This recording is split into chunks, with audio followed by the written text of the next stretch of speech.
ဇလန်းဆဆချင်းမှာပဲကျွန်တော်တို့ရဲ့မင်းသားဟာဟိဒီတိုင်းလောကကြီးမှာဒီလောက်လာတဲ့ကောင်မလေးတွေရှိနေတာလားဆိုပြီးငန်းနေတာကိုမြင်ရမှာပါသူကကဘာနှစ်ခုကြားကိုကူးတက်နိုင်တဲ့စွမ်းအားကိုမတော်တဆရရှိထားသူဖြစ်ပြီးတနေ့ကိုတစ်ဆက်ကျင်းကူးတက်နိုင်တဲ့အပြင်ဟိုဘက်ကဘာကပစ္စည်းတွေကိုပါလက်တွေ့ကဘာစီယူလာလို့ရတဲ့အလန်းဆက်စွမ်းအားကိုပိုင်ဆိုင်ထားတာပါဒါပေမဲ့ဆိုတာကပထမဆုံးအကျင်းကူးလာချင်းမှာပဲရေချိုးနေတဲ့နတ်သမီးလေးကိုချောင်းကြီးတဲ့နာဦးဆိုပြီးဓာတ်နဲ့အထိုးခံလိုက်ရပါတယ်အဲ့ဒီနတ်သမီးလေးကတော့တတိမသေးလာကြီးလားငါ့ကိုများချောင်းကြည့်ရဲတယ်ဆိုပြီးဒေါသထွက်နေခဲ့တာပါနတ်သမီးလေးရဲ့ဆရာလုပ်သူကလည်းဒီတာမန်လူသားလေးသူ့အနာကိုအတန်မထွက်ပဲကက်လာနိုင်တာကိုကြည့်ပြီးတာမန်မဟုတ်ဘူးလို့သုံးသပ်မိသွားပါတယ်မင်းသားကတော့အဲ့ဒီဆရာလုပ်သူရဲ့စွမ်းအားကိုအတော်လေးလန့်သွားခဲ့ပါတယ်မင်းသားတည်ဆုံးသွားတဲ့အခါမှာတော့ဆက်စတင်ကြီးကအသက်ဝင်လာပြီးဒီနေ့အတွက်ကူးတန်းခွင့်6ချိန်ကြံသေးကြောင်းနဲ့အခုတစ်ခေါက်တည်ဆုံးမှုကနေအမည်မတိတိုက်ကြီးရဲ့ဝိညာဉ်စွမ်းရင်9ခါရှူရှိုက်ခွင့်ရလိုက်တယ်လို့ဆိုပါတယ်ပြီးတော့စွမ်းရည်အသစ်တစ်ခုကိုမဲနိုင်ခိုင်းပြီးအသက်တစ်ချိန်ရှင်းအောင်နေနိုင်တာနဲ့အဲ့ဒီစွမ်းရည်ကိုအပိုင်ရမယ်လို့ပြောပါတယ်မင်းသားမဲနိုင်လိုက်တဲ့အခါမှာတော့အစ100ကျော်ဖို့အိတ်ကိုရသွားပါတယ်။အဲ့ဒီအိတ်ထဲကိုတက်မဲ့ပစ္စည်းမှန်သမျှထည့်လိုက်တာနဲ့အစ100ပွားသွားမဲ့စွမ်းအားပါဒါနဲ့မင်းသားလဲ system အမကြီးရေဒီတခါတော့အနေရများတဲ့နေရာကိုမပို့ပါနဲ့တော့လို့ဆူတောင်းပြီးထပ်ကူးသွားပါတယ်။ဒါပေမဲ့ကန်ဆိုးကျင်တော့ဟိုဘက်ကရန်သူကသူ့ရဲ့အရာကိုမှတ်မိသွားပြီးခြေရခံမိသွားပါတယ် system ကရန်သူရောက်လာဖို့46မိနစ်ပဲလိုတော့တယ်လို့သတိပေးပါတယ်မင်းသားလည်းမထူးတော့ဘူးဆိုပြီးအဲ့ဒီ46မိနစ်အတွင်းမှာတွေ့သမျှပန်းပင်မျက်ပင်ကအစအကုန်လိုက်စုပါတော့တယ်တိုင်းလောကကမျက်ပင်တွေကအစဝိညာဉ်စွမ်းရည်တွေပါနေတာကိုဘာပဲဖြစ်ဖြစ်မလန့်ဘူးခောက်ဆွဲထုတ်လေးစားပြီးဖြည့်ရှင်းလိုက်မယ်လို့တွေးနေတော့မှပဲရန်သူရောက်လာပါတယ်ဒီတခါလဲရန်သူရဲ့စကားတန်ကြောင့်ဖြစ်ပေါ်လာတဲ့ဖိအားကိုတောင်မခံနိုင်ပဲထက်သေးရပြန်ပါတယ်မတော်တဆမင်းရဲ့တပည့်လေးကိုမြင်သွားတာလေးများဒီလောက်ထိတောင်အသေးလဲလိုက်ဖမ်းနေရလားလို့မင်းသားကကြိတ်ပြီးညှိတွားခဲ့ပါသေးတယ်ကူတန်းဖို့8ချိန်ကြံသေးချိန်မှာမင်းသားကနောက်ထပ်စွမ်းရည်တစ်ခုထပ်မဲနိုင်ပါတယ်ဒီတခါတော့သူကမျက်လုံးနှစ်ထပ်နဲ့ဉာဏ်ပညာပါရမီရှင်ဆိုတဲ့အလွန်ရှားပါတဲ့စွမ်းရည်ကြီးကိုရသွားပါတယ်ပြီးတော့ရှားပါတစ်တီတစ်မျိုးကိုပါရှာတွေ့သွားပါသေးတယ်ဝမ်းတာလုံးမှမဆုံးသေးဘူးဟိုရန်သူကရောက်လာပြန်ပါပြီဒီတခါတော့ဟန်တောင်မဆောင်တော့ပဲ6စက္ကန့်အတွင်းရောက်လာမယ်လို့ system ကသတိပေးပါတယ်မင်းသားကလည်းသူရထားတဲ့မျက်လုံးနှစ်ထပ်စွမ်းရည်ကြီးကိုလုံးဝအဆုံးရှုံးမခံနိုင်တာကြောင့်အသက်ရှင်ဖို့ကြိုးစားပေမဲ့အသက်ရှူချက်ပြီးအဖမ်းခံလိုက်ရပါတယ်ရန်သူကလည်းဟင်းမျက်လုံးနှစ်ထပ်ပါရမီရှင်ပါလားဒီကောင်လေးရဲ့ aura ကအရင်တိုင်းပဲဆိုပေမဲ့အယိုးတီဆောက်ပုံကတော့တခြားစီဖြစ်နေပါလားဆိုပြီးစိတ်ဝင်စားသွားပါတယ်ဒီတခါတော့မင်းသားမတည်သွားပါဘူးအဲ့ဒီအစားတောက်ရန်ဆိုတဲ့ဂိုင်းကြီးကိုအခေါ်ခံလိုက်ရပါတယ်ဂိုင်းချုပ်ကြီးကလည်းဒီတာမန်လူသားလေးဟာဂိုင်းကတပည့်ရင်းတွေနဲ့တောင်ရှင်နိုင်တဲ့ပါရမီရှိနေတာကိုအံ့ဩသွားပြီးသူ့ရဲ့အတိတ်ကံကြမ္မာနဲ့မူလဇစ်မြစ်ကိုသိရအောင်အချိန်ရည်စည်းကြောင်းတွေကိုဝင်ရောက်ကြည့်ရှုဖို့ဆုံးဖြတ်လိုက်ပါတယ်အဲ့ဒီအချိန်မှာတခြားဆရာတယောက်ကိုမင်းသားရဲ့ရုပ်ခန္ဓာကိုယ်ကြီးမပျက်စီးသွားအောင်တေချာထိမ့်သိမ်းဆောက်ရှောက်ထားဖို့အမိန့်ပေးလိုက်ပါတယ်ဂိုင်းချုပ်ကြီးကမင်းသားရဲ့အတိတ်နဲ့အနာဂတ်ကိုသိရအောင်အချိန်ရည်စည်းကြောင်းလေးကိုဆွဲခေါ်သွားပါတယ်ဒါပေမဲ့အံ့ဩစရာကောင်းတာကအချိန်ရည်စည်းကြောင်းရဲ့တိုက်စားမှုအောက်မှာမင်းသားရဲ့အတိတ်ရောအနာဂတ်ပါလုံးဝမရှိနေတာကိုတွေ့လိုက်ရပါတယ်ဂိုင်းချုပ်ကြီးကလုံးဝမယုံနိုင်ဖြစ်သွားပါတယ်ဘာလို့လဲဆိုတော့မင်းသားရဲ့အတိတ်ဆိုတာကလွန်ခဲ့တဲ့တနာရီလောက်ကမှစတင်နေတာကိုတွေ့လိုက်ရလို့ပါကဘာကူးလာတာကိုလုံးဝမဖြစ်နိုင်ဘူးဆိုပြီးပိုနဲ့ဆိုင်တဲ့အချိန်ရည်စည်းကြောင်းလေးထပ်ဝင်ကြည့်ဖို့လုပ်ပေမဲ့ရှေးခေတ်ကာလကစွမ်းအားရှင်ကြီးနှစ်ပါးရဲ့တားဆီးပိတ်ပင်တာကိုခံလိုက်ရပါတယ်ဒီတစ်ခေါက်ကဘာကူးတဲ့အကျဉ်းရေကုန်သွားလို့လားမသိဘူးမင်းသားကလက်တွေ့ကဘာကိုပြန်ရောက်သွားပါတယ်ဒီတစ်ခေါက်တီးတန့်ရလိုက်တဲ့ဆုလက်ကတော့ချူတီအဖိုးတန်တစ်တီးတစ်လုံးဖြစ်ပြီးအရင်တစ်ခေါက်ကမျက်လုံးနှစ်ထပ်အစွမ်းကိုလည်းပိုင်ရသွားပါတယ်တစ်တီးရဲ့အာနိသင်ကိုအပြည့်အဝဆုပ်ယူဖို့ကျင့်စဉ်တစ်ခုခုလိုနေတာကြောင့်ကျင့်စဉ်ရှာဖို့ဆုံးဖြတ်လိုက်ပါတယ်ဟိုဘက်ကဂိုင်းချုပ်ကြီးသူ့ကိုစောင့်နေမလားဆိုတာကိုတော့ခေါင်းထဲကထုတ်ပစ်လိုက်ပါတယ်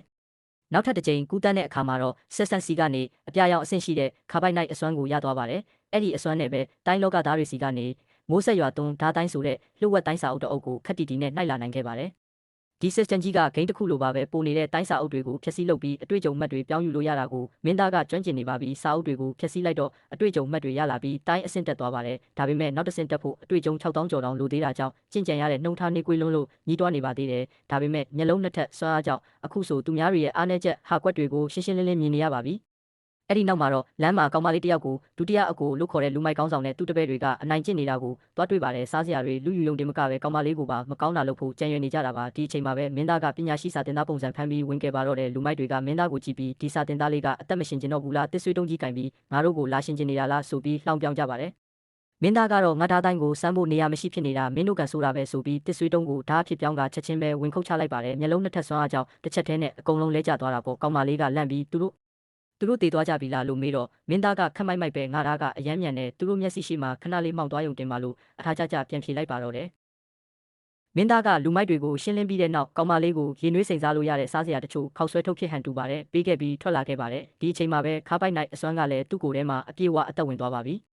ဒါပေမဲ့မင်းသားစိတ်ထဲမှာတခုခုကိုထူးဆန်းနေပါတယ်အရင်ကဆိုသူကူးလာတာနဲ့ချက်ချင်းဆိုသလိုရောက်လာတတ်တဲ့ဟိုကြောက်စရာကောင်းတဲ့ဆရာမကြီးကအခုချိန်ထိအရေးရောင်တော့မပြသေးလို့ပါဘာပဲဖြစ်ဖြစ်လာမနှောက်ရှက်တာကောင်းပါတယ်လေဆိုပြီးလက်ခံလိုက်ပါတယ်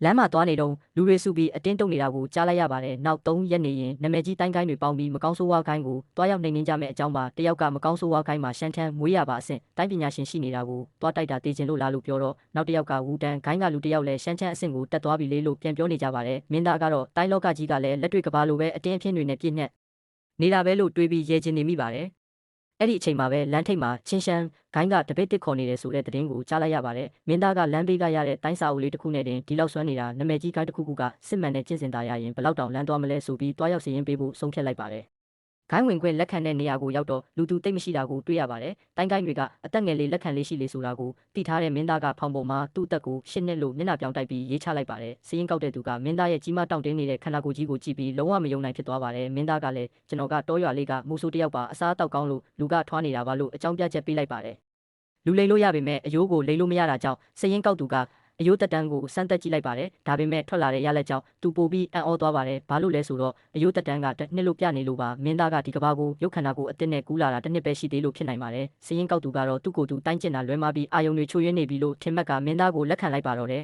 ။ဂိုင်းထဲကိုတရားဝင်ခွင့်ရဖို့အတွက်နောက်ဆုံးအနေနဲ့လေကားထစ်တစ်ထောင်ဟာကိုယ်တိုင်တက်ရမယ်လို့ဆိုပါတယ်။စရင်ကောက်သူကတပြန်စီးပြီးတောင်ပေါ်ကိုပြန်တက်သွားတာကိုမြင်လိုက်ရတဲ့မင်းသားကအရန်မိုက်တာပဲငါလည်းဒီလိုမျိုးတိုင်းပညာရှင်ကြီးဖြစ်ရမယ်ဒါပေမဲ့ဒီလောကကြီးကတကယ်ကိုအနေရများတဲ့တိုင်းလောကဆိုတော့တတိထားမှဖြစ်မယ်လို့တွေးလိုက်ပါတယ်လေကားကိုတက်နေတော့မှပဲကဲကြပါဦးဆိုတဲ့အတန်ကိုကြားလိုက်ရပါတယ်ကြည့်လိုက်တော့ကလေးတွေအချင်းချင်းလေကားပေါ်ကနေတွန်းချနေကြတာပါဒီလောက်ငငယ်ရွယ်ရွယ်နဲ့ရက်ဆက်တလုံးနဲ့ကလေးတွေကိုကြည့်ပြီးမင်းသားအံ့ဩသွားပါတယ်တွန်းချခံရတဲ့သူကိုလှမ်းကဲလိုက်တော့အံ့ဩစရာကောင်းလောက်အောင်အစောပိုင်းကသူကဲခဲ့ဘူးတဲ့ကောင်မလေးချောင်းအားဖြစ်နေပြန်ပါတယ်ကောင်မလေးကနှစ်ခါတိုင်တိုင်ကဲတင်ပေးခဲ့တဲ့အတွက်ကျေးဇူးတင်ကြောင်းပြောပြီးနာမည်မေးတဲ့အခါမင်းသားကတူကူးပိုက်ချမ်းဆိုပြီးခက်မိုက်မိုက်အမိဝက်တဲ့ခုကိုပေးလိုက်ပါတယ်လေကားထစ်တစ်ထောင်ကိုအလွယ်တကူကြော်ဖြတ်ပြီးချင်းရှမ်းကိုင်းထဲကိုရောက်သွားပေမဲ့ပြဿနာကဆက်ပါတော့တဲ့ဂိုင်းချုပ်ကြီးကမင်းသားကိုမြင်ချင်းပဲဒီအရွယ်ကြီးကိုဂိုင်းထဲပေးဝင်ရလားဆိုပြီးစရင်ကောက်သူကိုစူပါတော့တယ်ဟိုကသူ့အသက်က၈နှစ်ပဲရှိသေးတာပါလို့ရှင်းပြပေမဲ့ဂိုင်းချုပ်ကလုံးဝမယုံကြည်ပဲမင်းသားကိုအလုတ်ကျန်းသမားဖြစ်တာလက်ခံလိုက်ပါတယ်မင်းသားတယောက်အလုတ်ကျန်းသမားတွေနေထိုင်ရတဲ့နေရာကိုရောက်ချင်းမှာပဲဆက်စတန်စီကနေချင်းရှမ်းနှလုံးသားကျင့်စဉ်ကိုတွေ့ရှိပါတယ်တင်ယူမလားဆိုတဲ့အတန်ပေါ်လာပါတယ်ချက်ချင်းပဲတင်ယူလိုက်ပြီးတဲ့နောက်မှာတော့မင်းသားကပိုနေတဲ့ချင်းရှမ်းကျင့်စဉ်စာအုပ်69အုပ်လုံးကိုဆက်စတန်ရဲ့လှုပ်ဆောင်ချက်နဲ့ဖျက်ဆီးလုပ်ပစ်လိုက်ပါတယ်ဒီတစ်ခါတော့တိုင်းအဆင့်မြင့်တင်မှုအတွက်အတွင်းအားအတွေ့အကြုံပေါင်း319အလွယ်တကူရရှိသွားပါတော့တယ်အတွေ့အကြုံမှတ်တွေရလာပြီဆိုတော့သူ့ရဲ့စွမ်းအားကိုတိုးမြင့်ဖို့အချိန်ရောက်လာခဲ့ပါပြီအတွေ့အကြုံတစ်ထောင်ကိုအသုံးပြုပြီးကိုယ်ခန္ဓာကိုပုံမတန်မာတဲ့အဆင့်တစ်ခုစီမြင့်တင်လိုက်တယ်ဒီအချိန်မှာသူသဘောပေါက်သွားခဲ့တယ်အတွေ့အကြုံမှတ်တွေလုံလောက်နေတဲ့၍သူ့ရဲ့စွမ်းအားကိုအကန့်အသတ်မရှိမြင့်တင်နိုင်နေဆိုတာပါပဲဒါကြောင့်သူမရက်ခဲ့ဘူးအတွေ့အကြုံ2000ကိုထပ်သုံးပြီးအယိုးစစ်တွေကိုပုံမတန်မာအောင်မြင့်တင်လိုက်တဲ့နောက်ထပ်4000ကိုသုံးလိုက်တဲ့အခါသူ့ရဲ့ကိုယ်ခန္ဓာကနောက်ထပ်အဆင့်တစ်ခုကိုရောက်သွားခဲ့တယ်ဒါပေမဲ့သူ့အတွက်တော့ဒီလောက်နဲ့မလုံလောက်သေးဘူးအတွေ့အကြုံ8000ကိုထပ်မံအသုံးပြုပြီးနောက်သူ့ခန္ဓာကိုယ်ထဲမှာအတွင်းစွမ်းအားစတင်ပေါ်ပေါက်လာခဲ့ပါတယ်အရင်တုန်းကသူ့ကိုအလွယ်တကူအနိုင်ယူခဲ့တဲ့ရန်သူနဲ့သူ့ဆရာကဘလောက်အထိအားကောင်းနေမလဲဆိုတာသူစဉ်းစားမိတယ်ဒါပေမဲ့ခဏလေးကြာမှတော့သူကောင်းခါလိုက်တယ်သူတို့ဘလောက်အားကောင်းနေဆိုတာဂယုစိုက်เสียရမလို့ဘူးငါကတော့အတွေ့အကြုံရှိတဲ့ရွေးဆက်ပြီးအဆင့်မြင့်သွားမယ်နောက်ထပ်အတွေ့အကြုံတွေကိုအသုံးပြုလိုက်တဲ့အခါသူဟာအတွင်းစွမ်းအားပိုင်းမှာအဆင့်တစ်ခုကိုရောက်သွားခဲ့တယ်မယုံနိုင်စရာကောင်းတာကဒီလောက်အဆင့်ထိရောက်ဖို့သူအသုံးပြုခဲ့ရတဲ့အချိန်ဟာတနာရီတောင်မပြည့်ခဲ့ပါဘူးအရင်ဘဝတုန်းကတော့သူဟာရန်သူကိုပြန်လည်ခုခံနိုင်စွမ်းတော့မရှိခဲ့ဘူးဒါပေမဲ့အခုတော့အားလုံးပြောင်းလဲသွားခဲ့ပါပြီဒီအချိန်မှာအကြီးတယောက်ရောက်လာပြီးသူ့ကိုတာဝန်တစ်ခုပေးလိုက်တယ်ဒီနေ့ကစပြီးတောင်ပေါ်ကလှေကားအဆင့်1000ကိုမင်းတန်ရှင်းရေးလုပ်ရမယ်တခြားသူတွေအတွက်တော့ဒီအလုပ်ဟာပင်ပန်းပြီးအရေးမပါတဲ့အလုပ်တစ်ခုဖြစ်နိုင်ပေမဲ့သူကတော့ကျဉ်းနဲ့သွားခဲ့တယ်။လေကားတန်ရှင်းလုပ်ရမယ်လား။ဒါဆိုငါအတွက်အဆင်ပြေတာပဲ။ဘာကြောင့်လဲဆိုတော့ဒီနေရာမှာထူးခြားတဲ့အရာတစ်ခုကိုသူခံစားမိနေလို့ပါ။လေကားတွေထဲမှာရှေးဟောင်းကျင့်ကြံသူတွေရဲ့အသိဉာဏ်နဲ့စွမ်းအားအငွေသက်တွေကျန်ရှိနေနိုင်တယ်လို့သူထင်ခဲ့တယ်။ဒီအချိန်မှာတော့အပြင်လောကမှာအကြီးအကျယ်စစ်ပွဲတစ်ခုစတင်တော့မဲ့နေ့လည်းဖြစ်နေခဲ့ပါတယ်။သူ့ကိုင်းကလူအများစုဟာစစ်ပွဲစီထွက်ခွာသွားကြတယ်။တချို့လူတွေကတော့သူ့ကိုကျင့်ကြံရေးမှာပါရမီမရှိလို့အလုတ်ကျန်းသမားဖြစ်ပဲနေရတာလို့ထင်နေကြတယ်။သူ့ကိုယ်တောင်မင်းမှာပါရမီမရှိတာကိုသိထားတာကောင်းတယ်အခုလိုလေအားတွေကိုတေချာတန့်ရှင်းနိုင်ရင်အလုတ်သမားကောင်းတစ်ယောက်လို့ပြောလို့ရတယ်လို့လှောင်ပြောင်ခဲ့ကြတယ်ဒါပေမဲ့သူတို့မသိကြပါဘူးသူတို့ထင်ထားတဲ့အလုတ်သမားလေးဟာအချိန်တိုလေးအတွင်းမှာသူတို့မမှန်းဆနိုင်တဲ့စွမ်းအားအဆင့်တစ်ခုကိုရောက်နေပြီးသားဆိုတာပါပဲဂိုင်းကလူအများစုစစ်ပွဲထွက်သွားကြတဲ့အခါသူကဒီခွင့်ရေးကိုအသုံးချလိုက်တယ်သူဟာဂိုင်းတဲကကျန်းစာတိုက်စီသွားပြီးကျင့်စဉ်တွေကိုလေ့လာဖို့ဆုံးဖြတ်လိုက်ပါတယ်အဲ့ဒီနေရာမှာအတွင်းစွမ်းအားကျင့်စဉ်2အုပ်ကိုသူတွေ့လိုက်တယ်တအုပ်ကတော့သူ့ကိုင်းရဲ့အခြေခံကျင့်စဉ်ဖြစ်ပြီးနောက်တအုပ်ကတော့ပုံမှုအဆင့်မြင့်တဲ့ကျင့်စဉ်တစ်ခုဖြစ်နေခဲ့တယ်။သူဟာပိုကောင်းတဲ့ကျင့်စဉ်ကိုချက်ချင်းကူးယူပြီးစတင်လေ့လာလိုက်တယ်။မယုံနိုင်စရာကောင်းစွာပဲကျင့်စဉ်ကိုသင်ယူပြီးတာနဲ့သူ့ရဲ့အတွင်းစွမ်းအားဟာချက်ချင်း2ဆတိုးသွားခဲ့ပါတယ်။ဒါပေမဲ့သူ့မှာနောက်ထပ်ထူးခြားတဲ့စွမ်းရည်တစ်ခုလည်းရှိနေသေးတယ်။သူသင်ယူပြီးသားကျင့်စဉ်တွေကိုတော့အတွေ့အကြုံမှတ်တွေဖြစ်ပြောင်းလဲနိုင်တာပါပဲ ပုံမအစင်းမြင့်တဲ့ကျင့်စဉ်ကိုအတွေ့အကြုံဖြစ်ပြောင်းလိုက်တဲ့အခါအတွေ့အကြုံ36တူညရရှိသွားခဲ့တယ်။သူကချက်ချင်းပဲအကုန်သုံးပြုလိုက်တယ်။ခဏလေးတွင်းမှာပဲသူ့ရဲ့စွမ်းအားဟာနောက်ထပ်အစင်းမြင့်တစ်ခုကိုတက်သွားခဲ့ပါတယ်။ဒါတင်မကသေးဘူး။သူ့မှာစုထားတဲ့တိုက်ခိုက်ရေးဆိုင်ရာအတွေ့အကြုံတွေလည်းအများကြီးရှိနေခဲ့တယ်။အဲ့ဒီအတွေ့အကြုံတွေကိုသူ့ရဲ့ဓာတ်ပညာပေါ်တခါတည်းအသုံးချလိုက်ပါတယ်။သူ့ရဲ့ဓာတ်ပညာကတဖြည်းဖြည်းမြင့်တက်လာပြီးနောက်ဆုံးမှာတော့ဓာတ်ပညာရဲ့အနှစ်သာရကိုနားလည်နိုင်တဲ့အဆင့်ထိရောက်သွားခဲ့တယ်။အရင်ကဆိုရင်ဒီလိုအဆင့်မျိုးကိုရောက်ဖို့နှစ်ပေါင်းများစွာကျင့်ကြံရနိုင်ပေမဲ့သူကတော့အတွေ့အကြုံမှတ်တွေကိုအသုံးပြုပြီးအချိန်တိုအတွင်းရောက်ရှိသွားခဲ့တာပါ။ဒီအချိန်မှာတော့စစ်ပွဲကနေသတင်းဆိုးတွေပြန်ရောက်လာခဲ့ပါတယ်။ကောင်းတဲ့ဘက်နဲ့မကောင်းတဲ့ဘက်တို့ရဲ့စစ်ပွဲမှာကောင်းတဲ့ဘက်ကအကြီးအကျယ်ရှုံးနိမ့်သွားခဲ့တယ်။သူ့ကိုင်းကလူ238ယောက်စစ်ထွက်ခဲ့ပေမဲ့အသက်ရှင်ပြီးပြန်လာနိုင်သူက30လောက်ပဲရှိခဲ့ပါတယ်။ဒီစစ်ပွဲကြောင့်ဂိုင်းရဲ့အင်အားကအကြီးအကျယ်ကျဆင်းသွားခဲ့တယ်။ဒါပေမဲ့သူကတော့တိတ်ပြီးစိုးရိမ်မနေဘူး။ဒီကိုင်းအားနေသွားရင်လည်းဘာမှမဖြစ်ဘူး။ငါလေ့လာစရာတွေအကုန်လေ့လာပြီးစွမ်းအားပိုတိုးလာရင်နောက်ကိုင်းတစ်ခုကိုပြောင်းသွားလို့ရတာပဲ။သူ့အတွက်အရေးကြီးဆုံးကဘယ်နေရာမှာနေရမလဲဆိုတာမဟုတ်ဘူး။ပုံမအားကောင်းလာဖို့သာဖြစ်ပါတယ်။ဒီလိုနဲ့သူကနောက်ထပ်ကျင့်စဉ်တွေကိုလေ့လာပြီးသူ့ရဲ့ဓာတ်ပညာကိုပုံမနားလည်ဖို့ကြိုးစားနေခဲ့တယ်။ဒါပေမဲ့ညနေနဲ့တညမှာတော့သူ့အခန်းတကားရှိကနေမိန်းကလေးတစ်ယောက်ရဲ့အတန်ထွက်ပေါ်လာခဲ့ပါတယ်။တခင်လေးကျမပါသူကတကားဘက်ကိုလှည့်ကြည့်လိုက်ပြီးဒီလောက်ညံ့နေပြီဘာကိစ္စရှိလို့လဲလို့မေးလိုက်ပါတ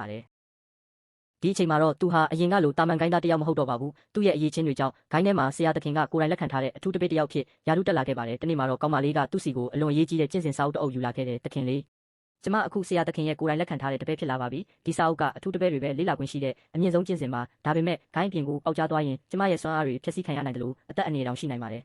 ဒါပေမဲ့သူကတော့ဒီစကားတွေကိုကြားပြီးတိတ်မအံ့ဩခဲ့ဘူးဘာကြောင့်လဲဆိုတော့သူဟာအရင်ကတည်းကကျင့်စဉ်စာအုပ်ပေါင်း69အုပ်ထိစနစ်ထဲမှာအတွေ့အကြုံဖြစ်ပြောင်းလဲပြီးသားဖြစ်နေလို့ပါပဲကောင်မလေးကတော့သူ့ပေါ်ကျေးဇူးတင်တဲ့စိတ်နဲ့သူမအတွက်အလွန်တန်ဖိုးရှိတဲ့ကျင့်စဉ်ကိုပေးချင်နေတာဖြစ်ပါတယ်ဒါပေမဲ့သူကစာအုပ်ကိုပြန်ပေးလိုက်ပြီးဒါကိုပြန်ယူသွားပါမင်းကျေးဇူးဆက်စရာမလိုပါဘူးအရင်တုန်းကကူညီပေးခဲ့တာကိုလည်းစိတ်ထဲမှာမထားနဲ့ဒီနေ့ဖြစ်ခဲ့တဲ့ကိစ္စကိုငါဘယ်သူ့ကိုမှပြောမှာမဟုတ်ဘူးညလည်းနဲ့နေပြီးပြန်လာတော့လို့ပြောလိုက်တဲ့ကောင်မလေးကလည်းသူ့ကိုနှုတ်ဆက်ပြီးပြန်ထွက်သွားခဲ့ပါတယ်သူတယောက်တည်းကြံခဲ့တဲ့အခါတော့ဒီလောက်ဆိုလုံလောက်ပြီးဒီကိုင်းမှာရစရာရှိတာအကုန်ရပြီးအခုဓာတ်ပညာကိုနောက်ထပ်အဆင့်မြင့်မှုတခြားကိုင်းတစ်ခုကိုပြောင်းတင်ပြီးလို့ဆုံးဖြတ်လိုက်တယ်သူ့ရဲ့နောက်ထပ်ပြစ်မှတ်ကတော့နာမည်ကြီးတဲ့ဝူတန်ကိုင်းဖြစ်ပါတယ်အဲ့ဒီကိုင်းမှာမွေးရပါစွမ်းအားအဆင့်ကိုရောက်နိုင်တဲ့ကျင့်ကြံသူတွေရှိနေတဲ့အတွက်အဆင့်မြင့်ကျင့်စဉ်တွေမဖြစ်မနေရှိလိမ့်မယ်လို့သူတွေးလိုက်တယ်ဒါပေမဲ့ထူးဆန်းတာကရုတ်တရက်စနစ်ကအတန်ထွက်လာခဲ့ပါတယ်15ရက်ကြာအသက်ရှင်နိုင်ခဲ့ပါပြီမတိသေးတော့ကဘာဤမှတ်တမ်းကိုစတင်သိမ်းဆည်းမိသူကချက်ချင်းအံ့အားသင့်သွားတယ်ဒါကဘာထိပ်ပဲလဲခဏအကြာမှာစနစ်ကလက်ရှိရောက်ရှိနေသောကဘာကိုအမိပေးပါလို့ထပ်ပြောလာခဲ့တယ်သူကခဏစဉ်းစားပြီးမှတ်မိလွယ်အောင်ကောင်မလေးရဲ့နာမည်နဲ့ပဲခေါ်လိုက်မယ်လို့ဆုံးဖြတ်လိုက်ပါတယ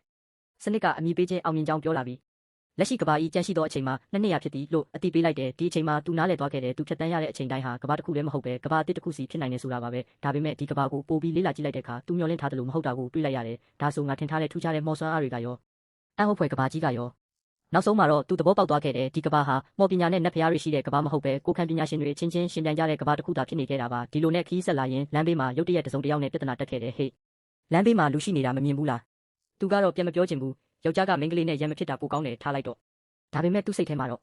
မထားနိုင်ဘူးထင်တယ်လို့တွေးလိုက်ပါတယ်နောက်ဆုံးသူဟာအခုထိရောက်ဖို့တမျှတဲ့ကအကြီးဆုံးမျိုးတစ်မျိုးကိုရောက်လာခဲ့တယ်ဒီလောက်ကြီးတဲ့မျိုးဆိုတော့အနီးအနားမှာဂိုင်းတွေအများကြီးရှိနိုင်တယ်ဒါကသူ့အတွက်အစင်းချင်းကျင့်စဉ်တွေရှာဖွေဖို့အကောင်းဆုံးနေရာဖြစ်နေခဲ့ပါတယ်ဒါပေမဲ့မျိုးထဲမှာတော့လူတွေကြားစိုးရင်စရာသတင်းတစ်ခုပြန့်နှံ့နေခဲ့တယ်အခုနောက်ပိုင်းကဘာကြီးကမတည်ငြိမ်ဘူးကလေးရှိရဲ့မိသားစုတွေဆိုရင်ဂိုင်းတွေစီမပို့ကြနဲ့ဘာကြောင့်လဲဆိုတော့သူအရင်ကနေခဲ့တဲ့ဂိုင်းဟာတညလေးနဲ့ဖြည့်ဆည်းခံလိုက်ရပြီဆိုတဲ့သတင်းထွက်လာခဲ့လို့ပါပဲသူကြားလိုက်ရတော့အလွန်အံ့ဩသွားတယ်ငါအဲ့ဒီနေရာကထွက်လာတာဘလောက်မှမကြသေးဘူးဒီလောက်မြန်ဘလို့ဖြည့်ဆည်းခံလိုက်ရတာလဲလူတွေပြောတာအရတော့အဲ့ဒီဂိုင်းကိုဖျက်ဆီးခဲ့တဲ့သူတွေဟာအလွန်ရက်စက်တဲ့အင်အားကြီးဂိုင်းတစ်ခုဖြစ်ပါတယ်ပိုပြီးအံ့ဩစရာကောင်းတာကအဲ့ဒီဂိုင်းကကျွမ်းကျင်သူတွေဟာတာမန်လူတယောက်ကိုလွတ်မြောက်စေဖို့အတွက်ကိုယ့်အသက်ကိုယ်တောင်ဆွန့်လွတ်ခဲ့ကြတယ်ဆိုတာပါပဲဒီစကားကိုကြားလိုက်တဲ့အခါသူချက်ချင်းပဲကောင်မလေးကိုတတိယသွားခဲ့တယ်သူတို့ကာကွယ်ပေးခဲ့တဲ့တာမန်လူဆိုတာသူမှများဖြစ်နေတာလားဒါပေမဲ့အခုတော့သူဘာမှပြန်လုပ်လို့မရတော့ဘူးဒီဖြစ်ပျက်ကသူ့ကိုအမှန်တရားတစ်ခုပို့ပြီးနားလည်စေခဲ့တယ်ဒီကဘာမှာစွမ်းအားရှိမှသာကိုကာကွယ်ခြင်းတဲ့သူကိုကာကွယ်နိုင်မယ်ဒီလိုနဲ့သူရောက်နေတဲ့မြို့ကိုဂိုင်းကြီး၃ခုကအတူတကွထိန်းချုပ်ထားတာကိုသိလိုက်ရတယ်အဲ့ဒီထဲကဂိုင်းတစ်ခုကတော့အဆင်မမြင့်သေးတဲ့တာမန်ဂိုင်းတစ်ခုပါဒါပေမဲ့ဂိုင်းထဲမှာမွေးရပါစွမ်းအားဆင်ရောက်နေတဲ့သူရှိနေခဲ့တယ်သူကတော့ပြုံးလိုက်ပြီးဒါဆိုစမဲ့နေရာကမင်းတို့ပဲလို့ပြောလိုက်ပါတယ်အဲ့ဒီညမှာသူဟာဂိုင်းရဲ့ကျန်းစာတိုက်ထဲဝင်ရောက်ပြီးကျင့်စဉ်တွေကိုရှာဖွေခဲ့တယ်သူ့မျက်စိထဲမှာအသုံးဝင်တယ်လို့ထင်ရတဲ့ကျင့်စဉ်တွေကိုတွေ့တာနဲ့ကောင်းတယ်ဒီဟာတွေအခုကစပြီးငါဟာပဲလို့ပြောလိုက်တယ်နောက်တနေ့မနက်မြို့ထဲမှာထူးဆန်းတဲ့သတင်းတစ်ခုပြန့်နှံ့လာခဲ့ပါတယ်သတင်းထူးညတညတဲ့အတွင်းဂိုင်းရဲ့ကျန်းစာတိုက်တစ်ခုလုံးရှင်းလင်းသွားပါတယ်ဂိုင်းကောင်းဆောင်ကဒီသတင်းကိုကြားပြီးအလွန်မင်းစိတ်ထိခိုက်သွားခဲ့တယ်လို့တောင်သတင်းထွက်နေပါတယ်ဒါပေမဲ့သူကတော့စိတ်ပြတ်နေခဲ့တဲ့ဂိုင်းတစ်ခုလုံးမှာအတွင်းစွမ်းအားကျင့်စဉ်ကဒီလောက်ပဲလားသူ့အတွက်လိုအပ်တဲ့အတွေ့အကြုံကမလုံလောက်သေးဘူးသူ့ဓာတ်ပညာကိုနောက်ဆုံးအဆင့်ထိမြင့်တင်ဖို့အတွေ့အကြုံတန်းကျော်လိုအပ်နေပြီးအခုထိအများကြီးလိုနေသေးပါတယ်ဒါကြောင့်သူဆုံးဖြတ်လိုက်တယ်ဒီညတော့နောက်ကိုင်းတစ်ခုကိုပါသွားလဲရတော့မယ်ဒါပေမဲ့အဲ့ဒီအချိန်မှာပဲမြို့လမ်းမပေါ်ကနေလူတစုရုတ်တရက်ပေါ်လာခဲ့တယ်သူတို့ရဲ့အတန်ကမြို့တစ်ခုလုံးကြားရလောက်အောင်ကျဲလောင်နေခဲ့ပါတယ်အင်အားကြီးကိုင်းကအလုတ်လုံနေတယ်မသက်ဆိုင်သူတွေအကုန်ဖယ်ပေးကြသူကြားလိုက်တာနဲ့မျက်နှာအမူအရာပြောင်းသွားခဲ့တယ်ဘာကြောင့်လဲဆိုတော့ သူ့အရင်ကိုင်းကိုဖျက်ဆီးခဲ့တဲ့အင်အားကြီးကိုင်းကလူတွေသူ့ရှိကိုရောက်လာခဲ့လို့ပါပဲအရင်ကိုင်းကပျက်စီးသွားပြီးနောက်ကောင်မလေးကိုအင်အားကြီးကိုင်းကလူတွေလိုက်လံတက်ဖြတ်နေတာပါဒီအချိန်မှာတော့သူဟာလမ်းဘေးမှာရက်နေပြီးအခြေအနေကိုစောင့်ကြည့်နေခဲ့တဲ့ရုတ်တရက်ခုနကဘသူတွေတိုးတိုးတိတ်တိတ်ပြောနေတာလဲထွက်လာခဲ့စမ်းဆိုတဲ့အတန်ကြီးထွက်ပေါ်လာပါတယ်သူကတော့ပုံနေစရာမလိုဘူးဆိုတဲ့ပုံစံနဲ့ရှေ့ကိုထွက်လာခဲ့တယ်မရှာနဲ့တော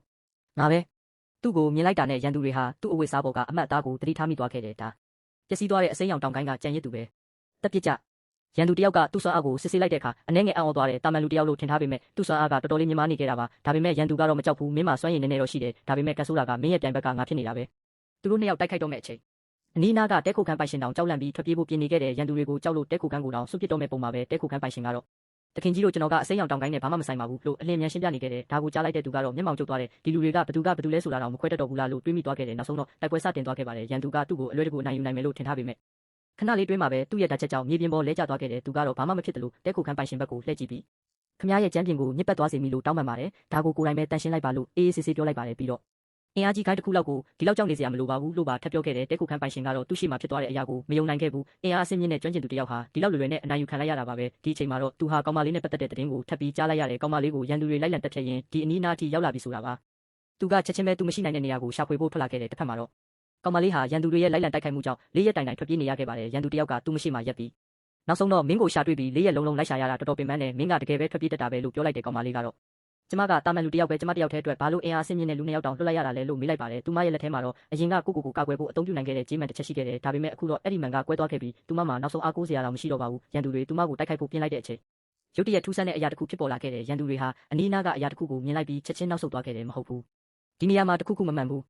နောက်ဆုတ်ကြဒါပေမဲ့နောက်ဆုတ်ဖို့အချိန်မရတော့ပါဘူးခဏလေးတွင်းမှာပဲအင်အားကြီးကိုင်းကကျွမ်းကျင်သူနှစ်ယောက်ဟာမသိနိုင်တဲ့ဆွမ်းအားတစ်ခုကြောင့်အနိုင်ယူခံလိုက်ရပါတယ်အဲ့ဒီအဖြစ်အပျက်ကိုမြင်လိုက်တဲ့ကောင်မလေးကအလွန်အံ့ဩသွားတယ်ဒါဘလို့ဖြစ်သွားတာလဲအင်အားကြီးတဲ့ရန်သူနှစ်ယောက်ဟာဘသူတိုက်ခိုက်သွားမှန်းတော့မသိလိုက်ပဲအနိုင်ယူခံလိုက်ရတာပါဒီအချိန်မှာသူမရှိဘူးလူတယောက်ရောက်လာခဲ့တယ်မင်းဘယ်ကိုထွက်ပြေးမလို့လဲကောင်မလေးကအတန်ကိုကြားလိုက်တာနဲ့ချက်ချင်းလှည့်ကြည့်လိုက်တယ်ပြီးတော့တခင်လေးဘာလို့ဒီမှာရောက်နေတာလဲလို့အံ့အားသင့်စွာမေးလိုက်ပါတယ်သူမကသူ့ကိုမြင်လိုက်တာနဲ့စိတ်သက်သာရသွားခဲ့တယ်အနည်းဆုံးတော့သူ့ရှိမှရက်နေတဲ့သူဟာရန်သူမဟုတ်ဘူးဆိုတာတေချာနေပါတယ်သူကတော့ဒဏ်ရာရနေတဲ့သူမကိုကြည့်ပြီးရပြီအခုဘာမှမဖြစ်တော့ဘူးဒဏ်ရာကိုတေချာကုသပြီးနားလိုက်တော့လို့ပြောလိုက်ပါတယ်ဒီလိုနဲ့သူမလုံခြုံသွားခဲ့ပေမ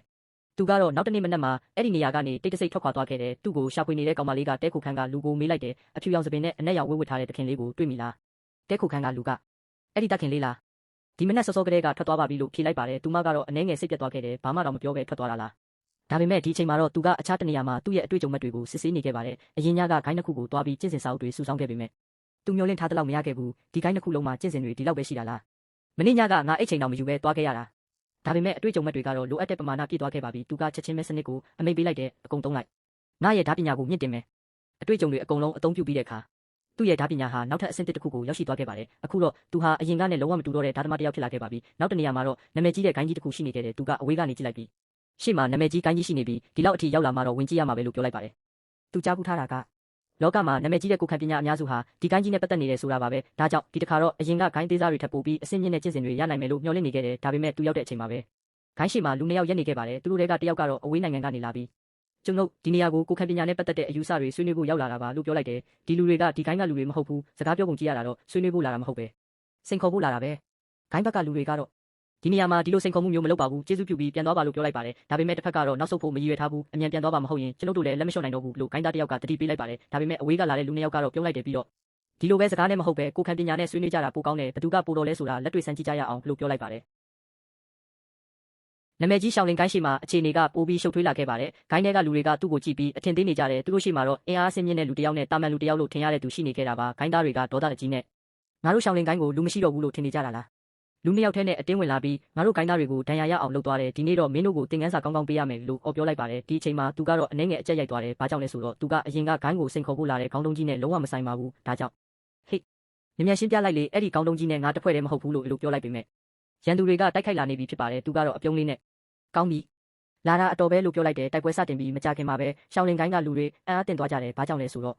သူဟာတစ်ဖက်လူရဲ့တိုက်ခိုက်နည်းကိုတိုက်ခိုက်နေတဲ့အချိန်အတွင်းမှာပဲလေးလာတက်မြောက်သွားခဲ့တာပါရန်သူကအုံပြုတဲ့လက်တီးပညာကိုမြင်လိုက်ရုံနဲ့သူကအဲ့ဒီနီလန်းကိုချက်ချင်းနားလည်သွားခဲ့တယ်ဒီကောင်လေးကဘာလဲတိုက်ပွဲလုပ်ရင်းနဲ့တစ်ဖက်လူရဲ့ပညာကိုတောင်ခိုးတင်နိုင်တာလားတစ်ဖက်ကလည်းဒေါသကြီးနဲ့သူ့ရဲ့အပြင်းထန်ဆုံးလက်တီးပညာကိုအုံပြုလိုက်တယ်ငါ့လိုအဆင်မမြင့်သေးတဲ့လူတစ်ယောက်ကိုတိုက်ဖို့ဒီလောက်အားအကုန်သုံးတာနည်းနည်းတော့မလုံဘူးလားနောက်ဆုံးမှာတော့တစ်ဖက်လူကတိုက်ပွဲကိုရက်လိုက်တယ်ပြီးတော့ရှောင်းလင်ရဲ့ပညာတွေကတကယ်ကိုလေးစားဖို့ကောင်းပါတယ်3ရက်နောက်ကျွန်တော်ပြန်လာပြီးထပ်ပြီးစမ်းသပ်ပါမယ်လို့ပြောလိုက်ပါတယ်ဒါပေမဲ့သူ့စိတ်ထဲမှာတော့3ရက်နောက်မှပြန်လာမယ်ဟုတ်လား မင်းပြန်လာမယ့်အချိန်ကိုစောင့်စရာမလိုဘူးလို့တွေးလိုက်တယ်သူ့အတွက်တော့ဒီညကစပြီးရှောင်းလင်ကိုင်းထဲမှာရှိတဲ့ကျင့်စဉ်တွေကိုရှာဖို့အစီအစဉ်ရှိနေခဲ့ပါပြီဒါကြောင့်အခုတော့ကိုင်းရဲ့လမ်းကြောင်းတွေကျန်းစာတိုက်တည်နေရတွေကိုအရင်လေ့လာဖို့ဆုံးဖြတ်လိုက်တယ်တစ်ဖက်မှာတော့ရှောင်းလင်ကိုင်းကအဆင့်မြင့်လူတစ်ယောက်ကသူ့ကိုစောင့်ကြည့်နေခဲ့ပါတယ်အဲ့ဒီလူကငါအရင်ကဒီကောင်ကိုတာမန်လူလို့ထင်ခဲ့တာမှားသွားပြီးဒီကောင်လုံးဝတာမန်လူမဟုတ်ဘူးလို့သဘောပေါက်သွားခဲ့တယ်ဒါကြောင့်သူ့ကိုစမ်းသပ်ဖို့လူတစ်ယောက်ကိုစေလွတ်လိုက်ပါတယ်အဲ့ဒီလူကသူ့ကိုစမ်းသပ်ဖို့တိုက်ခိုက်လာခဲ့ပေမဲ့ခဏလေးတွင်းမှာပဲလေထဲကိုပြန်သွားခဲ့ပါတယ်အနီးမှာရှိတဲ့လူတွေကမြင်လိုက်ရတော့ဘလို့ဖြစ်တာလဲသူဘယ်တော့ကဒီလိုလေထဲပြန်နိုင်တဲ့ပညာကိုသင်ထားတာလဲလို့အံ့ဩသွားကြတယ်ဘာလေထဲပြန်တာလဲသူ့ကိုတယောက်ယောက်ကလက်သီးနဲ့ရိုက်လွတ်လိုက်တာအားလုံးကချက်ချင်းတိတ်ဆိတ်သွားကြတယ်ဘသူကဒီလောက်အားကောင်းတဲ့လူကိုဒီလိုလွယ်လွယ်နဲ့လေထဲလွင့်သွားအောင်ရိုက်နိုင်မှာလဲဒီအချိန်မှာသူကအေးဆေးဆေးရှိကိုထွက်လာခဲ့တယ်တစ်ဖက်ကသူ့ကိုမယုံနိုင်သေးဘူးငါရဲ့ဒီလက်သီးကအင်အားဆင်းမြင့်တဲ့လူတော်ခံနိုင်မှာမဟုတ်ဘူးလို့ပြောပြီးအားကုန်နဲ့ထက်တိုက်ခိုက်လိုက်တယ်ဒါပေမဲ့သူကတော့တိုက်ခိုက်မှုကိုခံရင်းနဲ့ပဲဒီလက်ဝါးပညာကမစိုးဘူးပဲတိုက်ခိုက်ရင်းနဲ့တင်ယူလို့ရပြန်ပြီလို့စိတ်ထဲမှာတွေးလိုက်တယ်ဒါပေမဲ့ပြဿနာကသူကပြန်တိုက်ခိုက်လိုက်တဲ့အခါအနီးနားကအဆောက်အုံတွေပါပြိုကျလာခဲ့ပါတယ်သူကတော့ငါအားလုံးဒီပါရှော့ထားတာပဲဒီအဆောက်အုံတွေကစက်ကူနဲ့စောက်ထားတာလားသူ့ရဲ့တိုက်ခိုက်မှုကြောင့်ရှောင်းလင်ကိုင်းရဲ့အဆောက်အုံတချို့ပျက်စီးသွားခဲ့ပါတယ်ဒါပေမဲ့သူကတော့ဘာမှမဖြစ်တယ်လို့ငါဘာမှမလုပ်ဘူးနော်မင်းတို့အဆောက်အုံတွေကဟောင်းလုံးလို့သူ့ဘာသာပြိုကျတာပါလို့ပြောလိုက်တယ်ပြီးတော့အိတ်ကက်ထဲကပတ်စံနဲ့ထုတ်လိုက်ပြီးဒီဟာကိုတော့ပြုပြင်စရိတ်အဖြစ်ထားလိုက်ပါလို့ပြောခဲ့တယ်ဒါပေမဲ့အဆောက်အုံအများကြီးပျက်စီးသွားတာကိုကြည့်ပြီးသူလည်းနည်းနည်းလန့်သွားတယ်ဟုတ်ပြီငါအိမ်မှာဟင်းအိုးတီထားတာတတိယသွားပြီးအခုသွားတော့မယ်လို့ပြောပြီးထွက်ပြေးဖို့ပြင်လိုက်ပါတယ်သူထွက်သွားပြီးနောက်ရှောင်းလင်ကိုင်းကတော့လုံးဝရှုပ်ပွားသွားခဲ့တယ်ဂိုင်းကောင်းဆောင်တယောက်ကပျက်စီးနေတဲ့နေရာကိုကြည့်ပြီးဒေါသတကြီးអော်လိုက်တယ်ဘသူလဲဘသူကငါတို့ရှောင်းလင်ကိုင်းကိုဒီလိုဖြစ်အောင်လုပ်သွားတာလဲတပည့်တွေကတော့ကြောက်ကြောက်လန့်လန့်နဲ့တာမန်လူတယောက်ပါလို့ပြန်ဖြေလိုက်တယ်ဒါပေမဲ့သူတို့ကိုယ်တိုင်တောင်ဒီစကားကိုမယုံနိုင်ကြဘူးသူဟာကိုတွင်းစွမ်းအားမရှိတယ်လို့ပဲထင်ရပေမဲ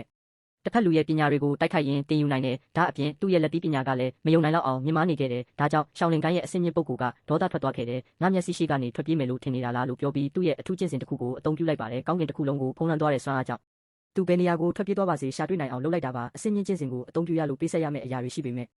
ဲ့မင်းကိုရှာတွေ့နိုင်မယ်ဆိုရင်ဘလောက်ပေးဆက်ရတယ်နဲ့လို့သူကပြောလိုက်ပါတယ်ဒီလိုနဲ့သူ့ကိုတာမန်လူတယောက်လို့ထင်ခဲ့ကြတဲ့ရှောင်းလင်ကိုင်းကလူတွေဟာအခုတော့သူ့ကိုရှာဖွေဖို့ဂိုင်းတစ်ခုလုံးအင်အားပြည့်နဲ့လိုက်လံနေကြပါတော့တယ်ဒီဂိုင်းမှာအလုံးမြင့်မားတဲ့စွမ်းအားအဆင့်ကိုရောက်နေတဲ့လူတယောက်ရှိနေခဲ့တာပါဒါပေမဲ့သူ့အတွက်တော့ရန်သူကအားကောင်းနေတာဟာကြောက်စရာမဟုတ်ဘူးအဆင့်မြင့်လေငါရမယ့်အတွေ့အကြုံနဲ့ကျင့်စဉ်တွေများလေလေပဲလို့တွေးလိုက်ပါတယ်ဒါပေမဲ့တစ်ဖက်ကလူရဲ့စွမ်းအားကိုတကယ်ခန်းစားကြည့်လိုက်တဲ့အခါတော့သူနည်းနည်းသတိထားလာခဲ့တယ်ဒီလူတာမန်အဆင့်မြင့်သူမဟုတ်ဘူးထင်တယ်အဲ့ဒီအချိန်မှာပဲရန်သူကသူ့ကိုရှာတွေ့သွားခဲ့တယ်တွေ့ပြီမင်းဒီမှာပဲရှိနေတာကိုဒါပေမဲ့သူကတော့အေးအေးဆေးဆေးပဲရက်နေခဲ့တယ်ပြီးတော့သူ့ရဲ့ဓာတ်ကိုကင်လိုက်ပြီးကောင်းကင်နဲ့မြေကြီးမှာထူးခြားတဲ့အဖြစ်အပျက်ဖြစ်လာရင်ဘာဖြစ်လဲလို့ပြောလိုက်တယ်နောက်တစ်ခဏမှာတော့သူ့ရဲ့ဓာတ်ပညာကိုအသုံးပြုလိုက်ပါတယ်ဓာတ်စွမ်းအားတွေဟာမိုးရေစက်တွေလိုကောင်းကင်တစ်ခွင်လုံးဖြန့်ကျက်သွားခဲ့တယ်ဓာတ်စွမ်းအားကမိုးရေလိုကောင်းကင်ကနေတစ်ဆက်ပြီးတစ်ဆက်ကျဆင်းလာခဲ့ပါတယ်အဲ့ဒီမြင်ကွင်းကိုမြင်လိုက်ရတဲ့ဂိုင်းသားတွေအားလုံးအံ့အားသင့်သွားခဲ့တယ်ဒါဘလို့ဖြစ်နိုင်မှာလဲဒီလိုကောင်းကင်နဲ့မြေကြီးကိုတောင်တုံ့လုံးစေနိုင်တဲ့စွမ်းအားမျိုးကဒီအဆင့်မှာရှိနိုင်တာမဟုတ်ဘူးဒါပေမဲ့သူတို့မသိတာကသူ့ရဲ့စွမ်းအားဟာသူတို့ခံမှန်းနိုင်တဲ့အဆင့်ကိုကျော်လွန်နေပြီးသားဆိုတာပါပဲတစ်ဖက်ကလူကထူးခြားတဲ့ဗုဒ္ဓဘာသာမဏ္ဍတစ်မျိုးကိုအသုံးပြုပြီးသူ့ကိုတိုက်ခိုက်ခဲ့တယ်ဒါပေမဲ့ထူးဆန်းတာကအဲ့ဒီတိုက်ခိုက်မှုဟာသူ့ကိုထိခိုက်အောင်မလုပ်နိုင်ခဲ့ဘူးတစ်ဖက်ကအသုံးပြုလိုက်တဲ့စွမ်းအားကသူနဲ့လုံးဝကွဲပြားတဲ့နယ်ပယ်တစ်ခုကဖြစ်နေတာကြောင့်တိုက်ခိုက်ချက်တွေကသူ့ကိုတိုက်ရိုက်မထိနိုင်ခဲ့တာပါဒါပေမဲ့သူ့ခန္ဓာကိုယ်မှာထူးခြားတဲ့အမှတ်သားတစ်ခုကျန်ရစ်သွားခဲ့တယ်သူကအဲ့ဒါကိုကြည့်ပြီးနားလည်သွားတယ်အော်ဒါကငါ့ကိုတိုက်ခိုက်တာမဟုတ်ဘူးငါ့ကိုမှတ်သားထားတဲ့အမှတ်အသားပဲလို့တွေးလိုက်ပါတယ်မူလကတော့ညရောက်မှဒီကိုင်းရဲ့ကျန်းစာတိုက်ထဲကိုတိတ်တဆိတ်ဝင်ဖို့သူစဉ်းစားထားခဲ့တာပါဒါပေမဲ့အခုတော့စိတ်ပြောင်းသွားခဲ့တယ်ညအထိဘာလို့စောင့်ရမှာလဲ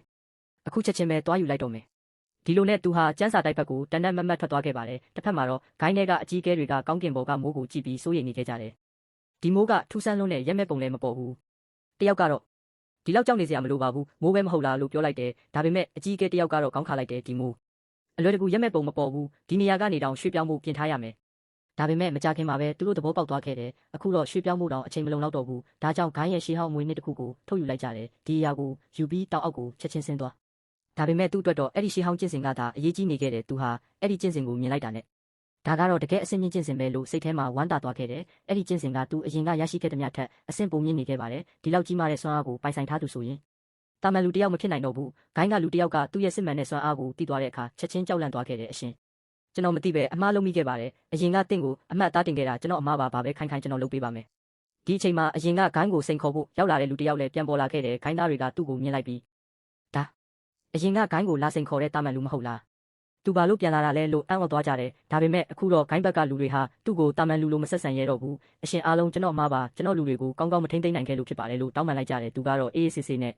ဲ့ခုနကကောင်းကင်တစ်ခွင်လုံးပြန့်နှံ့သွားတဲ့ဗုဒ္ဓမန္တန်တွေမင်းလောက်တာလားလို့မေးလိုက်တယ်တစ်ဖက်ကတော့ချက်ချင်းကောင်းနေပြီဟုတ်ပါတယ်အားလုံးအတွက်ရောကြေးပေးပါမယ်ဘာလို့ချင်းလဲဆိုတာဒါပြောပါလို့ပြောလိုက်ပါတယ်သူကတော့ခဏလေးတောင်မစင်စားဘူးဒါဆိုမင်းတို့ဂိုင်းမှာရှိတဲ့ကျင့်စဉ်စာအုပ်အားလုံးကိုငါလိုချင်တယ်တစ်ဖက်ကလူကချက်ချင်းရပါတယ်အရှင်ကျွန်တော်အခုချက်ချင်းကျန်းစာတိုက်စီခေါ်သွားပါမယ်လို့ပြန်ဖြေလိုက်တယ်ဒီလိုနဲ့အရင်ကအလွန်အရေးကြီးတယ်လို့သတ်မှတ်ထားတဲ့ကျန်းစာတိုက်ဟာ သူ့ရှေ့မှာအလိုလိုဖွင့်ပေးလိုက်တယ်လို့ဖြစ်သွားခဲ့ပါတယ်ဒါပေမဲ့ကျန်းစာတွေကိုကြည့်လိုက်ပြီးနောက်သူ့မျက်နှာကချက်ချင်းပြောင်းသွားခဲ့တယ်ဒီလောက်ပဲလားအစင်းမြင့်ကိုင်းကြီးတစ်ခုကနေသူမျောလင့်ထားတဲ့လောက်ကျင့်စဉ်တွေမတွေ့ရတဲ့အခါသူစိတ်ထဲမှာစိတ်ပြတ်သွားခဲ့တယ်ပြီးတော့မင်းတို့ကငါ့ကိုလှည့်စားနေတာလားငါ့ကိုဒီလောက်လွယ်လွယ်နဲ့အယူလုပ်လို့ရမယ်ထင်နေတာလားလို့အေးဆက်ဆက်ပြောလိုက်ပါတော့တယ်ဒီနောက်တော့ပန်းတပွင့်မှာကဘာတစ်ခုရှိတယ်တရွက်တရွက်မှာလည်းဖျားတဆူရှိတယ်ရုတ်တရက်ကောင်းကင်နဲ့မြေကြီးတစ်ခုလုံးကိုဖျားကြီးတစ်ခုလွှမ်းမိုးလာခဲ့ပါတယ်လာပြီဖျားပေါ်လာပြီသူကတော့ကြောက်ရွံ့မနေခဲ့ပါဘူးအပြန်လန်အားဖြင့်စိတ်လှုပ်ရှားနေခဲ့တယ်ကောင်းပြီလာဆန်းမှာဖျားရဲ့စွမ်းအားကဘလောက်အထိအားကောင်းလဲဆိုတာငါကိုယ်တိုင်စမ်းကြည့်မယ်ငါနဲ့မင်းတို့ကြားကစွမ်းအားကွာဟချက်ဘလောက်ရှိလဲလဲသိချင်တယ်သူရှိမှတော့အေယာမဗုဒ္ဓရုပ်ပုံစံကြီးပေါ်လာခဲ့ပါတယ်အနီးနားကလူတွေကတော့အဲ့ဒီမြင်ကွင်းကိုကြည့်ပြီးအံ့အားသင့်ကုန်ကြတယ်ဒါပေမဲ့သူကတော့ဓာတ်ကိုဖြည်းဖြည်းချင်းဆွဲထုတ်လိုက်ပါတယ်လာတော့သူဓာတ်တစ်ချက်ကထွက်ပေါ်လာပြီးအရင်ကမရောက်ဘူးသေးတဲ့ဓာတ်ပညာအဆင့်တစ်ခုကိုချက်ချင်းထိုးဖောက်သွားခဲ့တယ်လူတိုင်းအံ့ဩသွားကြတယ်ဒီလူဓာတ်ပညာအဆင့်မြင့်တဲ့နယ်ပယ်ကိုရောက်နေပြီမဟုတ်လားဒါပေမဲ့အခြေအနေကသူထင်ထားသလိုမဖြစ်ခဲ့ပါဘူးသူ့ရဲ့ဓာတ်စွမ်းအားဟာအေယာမဗုဒ္ဓရုပ်ပုံစီမရောက်ခင်မှာပဲရုတ်တရက်ပြိုကွဲပြောက်ကွယ်သွားခဲ့တယ်သူကအနှဲငယ်မကျေနပ်ဖြစ်သွားတယ်ဗာလဲဒီလောက်ပဲလားအဆင့်မြင့်နေဆိုတဲ့ဒီစွမ်းအားကတောင်ဒီလောက်အားနည်းနေတာလားတိုက်ပွဲပြီးသွားတဲ့နောက်သူကကိုယ်ခန္ဓာကိုယ်ထဲကအတွင်းစွမ်းအားကိုပြန်စစ်ဆေးလိုက်တယ်ပြီးတော့သူ့မှာစုထားတဲ့ကျင့်စဉ်စာအုပ်အားလုံးကိုစနစ်ထဲမှာအတွေ့အကြုံမဲ့အဖြစ်ပြောင်းလဲလိုက်ပါတယ်ဒီတစ်ချိန်မှာတော့အတွင်းစွမ်းအားအတွက်အတွေ့အကြုံမဲ့6000ခွဲကျော်ရရှိခဲ့တယ်ဒါကြောင့်သူ့ရဲ့စွမ်းအားကိုနောက်တစ်ဆင့်ထပ်မြင့်ဖို့လုံလောက်သွားခဲ့ပါတယ်ဒါပေမဲ့စနစ်ကရုတ်တရက်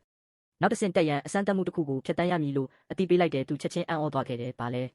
အဆင့်တက်ဖို့တောင်အစမ်းတက်မှုဖျက်ရအောင်မလားစောစောကဘာလို့မပြောတာလဲဒါပေမဲ့ပြန်ပြောဖို့အချိန်မရှိတော့ပါဘူးနောက်တစ်ခဏမှသူ့ပတ်ဝန်းကျင်ကအရာအလုံးပြောင်းလဲသွားခဲ့တယ်သူဟာထူးခြားတဲ့စွမ်းအားတွေနဲ့ပြည့်နေနေတဲ့ကမ္ဘာအသစ်တစ်ခုထဲကိုရောက်ရှိသွားခဲ့ပါတယ်သူကပတ်ဝန်းကျင်ကိုကြည့်ပြီးချက်ချင်းသဘောပေါက်သွားတယ်